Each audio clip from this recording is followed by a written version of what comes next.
இந்த அம்மா பேசின வீடியோவை மட்டும் ஸ்டாலின் பார்த்தா ஒட்டுமொத்த தமிழகமும் மாறிவிடும். என்னம்மா இப்படி பேசிட்டீங்க? தற்போது திமுக மீண்டும் நாம் ஆட்சியை பிடித்து விடலாம் என்று கனவு கோட்டையில் இருந்து வரும் நிலையில் நடுத்தர வயது மிக்க பெண்மணி ஒருவர் தாமாக முன்வந்து பேசிய பேச்சு திமுகவை கதிகலங்க வைத்திருக்கிறது. நிருபர் ஒருவர் முதல்வர் தேர்தல் வாக்குறுதியில் 100%த்தில் 90% நிறைவேற்றிவிட்டோம் என்று சொல்லி இருக்கிறாரே, அது குறித்து உங்கள் கருத்து என்ன என்று கேட்டபோது 10% கூட நிறைவேற்றவில்லை, கொடுத்த அனைத்து திட்டத்தையும் நிறுத்தித்தான் இருக்கிறார். தமிழகத்தில் பாலியல் தொல்லை அளவுக்கு மீறி அதிகரித்துக் கொண்டிருக்கிறது. பெண்களுக்கு பாதுகாப்பே இல்லாத தமிழகமாக மாறிக்கொண்டிருக்கிறது. அதிலும் இளைஞர்கள் கஞ்சா போதைக்கு அடிமையாகி விட்டார்கள். ஆனால் அதையெல்லாம் முதல்வருக்கு கவனிக்க நேரமே இல்லை என கூற, அதிலும் அவர் கடைசியாக பேசிய 2 வார்த்தை தான் திமுகவின் அஸ்திவாரத்தையே ஆட்டம் காண வைத்திருக்கிறது. அதாவது 100ல 90 இல்லைங்க, 10 நிறைவேற்கிறாங்களான்னு கேட்கும். அதாவது படிச்ச பிள்ளைங்க, ஸ்கூலுக்கு போற பிள்ளைங்களுக்கு சைக்கிள் மடிக்கணனை கொடுத்துட்டு இருந்ததை நிப்பாட்டினார். கருவுற்ற தாய்மார்களுக்கு சத்துணவை கொடுத்துட்டு இருந்ததை நிப்பாட்டினார்.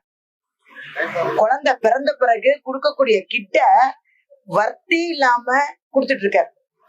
ஊட்டச்சத்து 16 வயசு இளம் பிள்ளைங்களுக்கு ஸ்கூலுக்கு வந்து கொடுத்துட்டு இருக்கிறத நிப்பாட்டினார். பயிர் வகைகள், பாதாம் அதெல்லாம் வந்துட்டு நிப்பாட்டினார். குழந்தைங்க பிறந்ததுக்கு அப்புறம் தாய்மார்களுக்கு ஊட்டச்சத்தை நிப்பாட்டினார். அப்புறம் குழந்தை பிறந்து முடிச்சு 1 வயசு வரைக்கும் அந்த பிள்ளை ஸ்ட்ராங்கா இருக்கணும்னு ஊட்டச்சத்து கொடுத்து நிப்பாட்டினார். எங்கேயும் குழந்தைங்க வந்து கல்யாணம் ஆகாம இருக்கே, 18 வயசு தாலிக்கு தங்கத்தை நிப்பாட்டினாரு.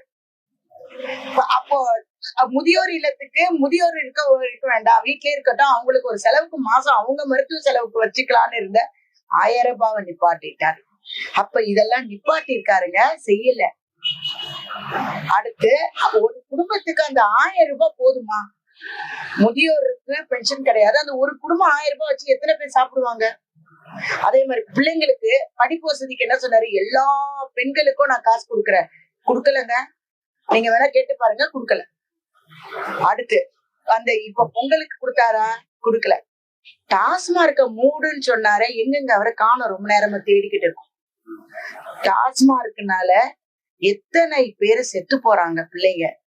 இன்னொன்னு, கஞ்சா பெருகி இருக்குங்க, தப்பா நினைக்காதீங்க. எப்ப எல்லா தாய்மார்களும் அவங்கவுங்க பிள்ளைகளுடைய பள்ளிக்கூட பைகளை செக் பண்ணுங்க. அதுல குளிப்புன்னு ஒண்ணு பேரு, தலகாணின்னு ஒண்ணு பேரு, அப்புறம் அது மாதிரி சின்ன சின்ன வஸ்துக்கள் வந்து மிட்டாயின் வடிவில் குழந்தைகள் 6ஆம் கிளாஸ் குழந்தைங்க